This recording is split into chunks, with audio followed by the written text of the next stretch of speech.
आज हम लोग क्या पढ़ेंगे, त्रिकोणमिति का क्लास नंबर 2 है। क्या है? क्लास नंबर 2 है। हम यहाँ आप समझेंगे, इसका मैं परिचय पहले वाले वीडियो में डाल दिया था। यहाँ आप देखना, इसके बारे में समझेंगे। इसमें सबका क्या खेल होता है? समकोण त्रिभुज। क्या होता है? समकोण पर। किस पे होता है? समकोण त्रिभुज। समकोण त्रिभुज पर टोटल खेल होता है। किस पे होता है? समकोण त्रिभुज पर। समकोण का मतलब क्या होता है? जिसका एक कोण क्या हो? 90 अंश हो। क्या हो? एक कोण 90 अंश हो। जैसे मान लो यहाँ बना दिया, क्या है? समकोण त्रिभुज है। कौन सा कोण है? समकोण, यानी जिस कोण का माप 90 अंश होता है उसे क्या कहते हैं? समकोण त्रिभुज कहते हैं। चलो इसका नाम ए रख दो, इसका नाम बी रख दो, इसका नाम सी रख दो। इसको हिंदी में क्या कहते हैं? लंब। क्या कहते हैं मेरे भाई? लंब। और इसको क्या कहते हैं हिंदी में? आधार। क्या होता है हमारा? आधार।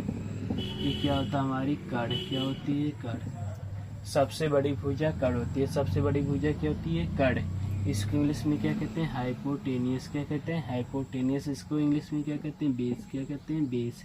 इसको इंग्लिश में क्या कहते हैं? परपेंडिकुलर। क्या कहते हैं? परपेंडिकुलर।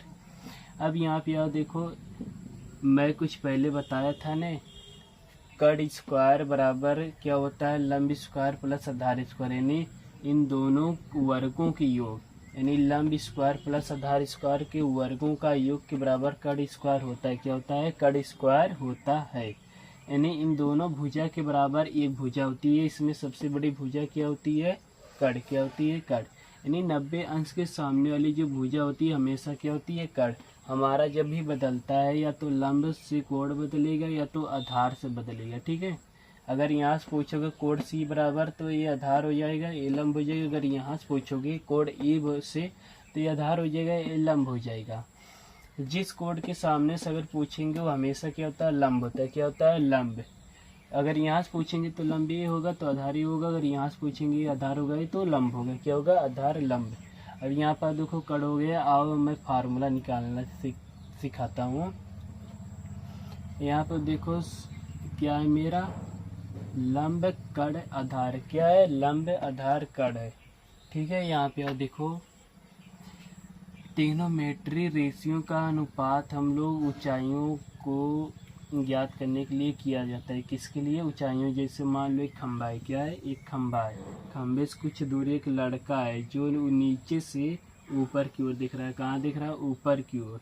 यानी इसका जो धरातल से दूरी है, दूरी है, क्या है?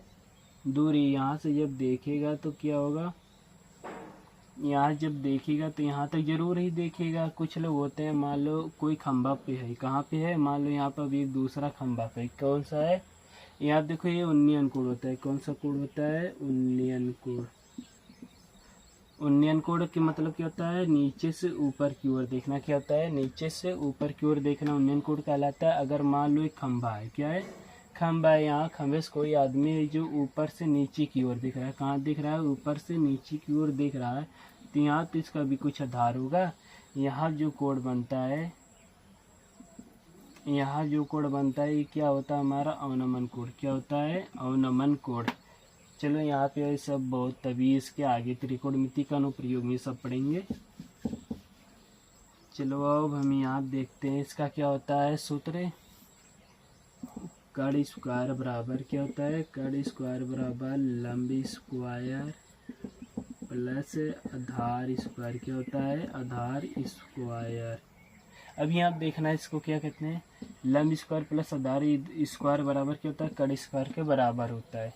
चलो यहाँ पे अब हम देखते हैं, मान लो अगर हमारा आधार ले लो 4 ले लो, लंब 3 ले लो। क्या ले लो? लंब 3।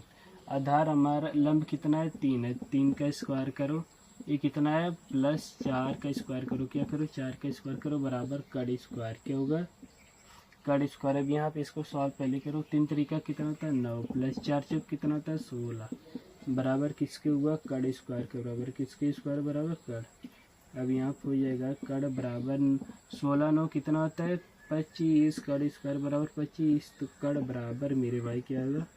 रूट में 25 कर देंगे। अगर स्क्वायर है तो इसको रूट में कर देंगे 25। बताओ कड़ का कड़ बराबर क्या होता है? 5। क्या होता है? 5। यानी इसका मान कितना गया? 5। क्या गया? 5। चलो और हम आगे देखते हैं, कुछ इसके बारे में पहले समझते हैं अच्छे से। अब यहाँ पर अच्छा होता, अगर त्रिभुज, ये जो समकोण त्रिभुज का मान कितना होता है 180 अंश, टोटल मान कितना होता है 180 अंश। चलो यहाँ पे आप देखो, ठहर मैं बना देता हूँ त्रिभुज, क्या है त्रिभुज, इसका नाम ए रख लो, बी समकोण त्रिभुज है, ये सी है, क्या है सी।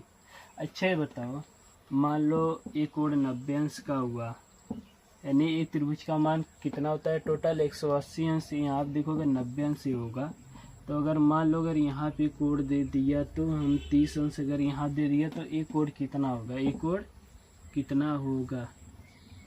अब एक कोण अगर पूछ रहा है तो चलो मान लो अगर मैं बी बराबर 90 अंश, मान लो सी बराबर 30 अंश, ए बराबर कुछ नहीं पता ही नहीं है, तो इसको हम पहले निकालेंगे। देखो ए प्लस बी प्लस सी बराबर कितना होता है 180 अंश, यानी त्रिभुज का मान कितना होता है 180 अंश, यानी 90 अंश। बी का मान मेरा कितना हो गया 90 अंश, चलो 90 प्लस सी का मान कितना दिया है 30, कितना दिया है 30 बराबर 180 अंश, यहाँ प्लस ए। अगर मैं ए कर दूँ 9 3 कितना होता है प्लस 12, 120 बराबर 180 अंश। अगर मैं ए बराबर कर दूँ 180 माइनस 120, इसको अगर हम घटाएंगे कितना आएगा हमारा 60 अंश, कितना आएगा 60 अंश, नहीं ए बराबर कितना हो गया 60 अंश, कितना हो गया 60 अंश हमारा आंसर। चलो यहाँ पे और देखते हैं, अगर मान लो अगर एक कोण अगर हमारा हो गया कितने अंश का 65 अंश का, कितने अंश का 65, तो ये वाला कोण कितने अंश का होगा